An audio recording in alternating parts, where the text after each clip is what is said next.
My name is Mustafa Sabor. Grew up in Northwest Washington, D.C.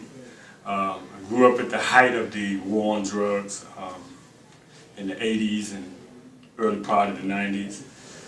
The war on drugs impacted me in many ways as a youngster growing up in the inner city. I, at some point, got lost in drug culture, ended up getting arrested. My first arrest was possession with intent to distribute, and ended up doing about a year in prison in Lawton, Virginia.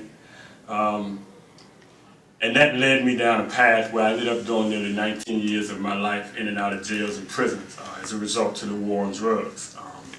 I think this war on drugs impacted young people in such a way where, particularly in the African American community, a lot of undereducated children, underprivileged children, had no means of employment. They grew up in poor families, and as a result, this culture, it swallowed up a lot of children.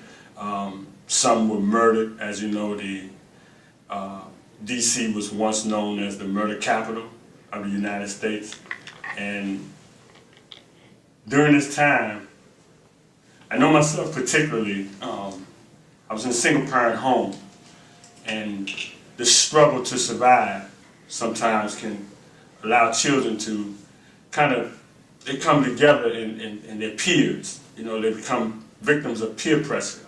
I was one of those victims. But after doing so much time in prison, that was one of the things that I turned to was spirituality, to try to find myself. But as I grew and became a young man, unfortunately I grew up in prison, but as I grew and became a young man, I understood that my life had come full circle. And from a spiritual perspective, later on in life I wanted to give back, because my experiences in life had led me to a point where I felt I had something to offer. And so for that I'm thankful to reach back and try to save some of the younger children who are growing up in the generation after myself.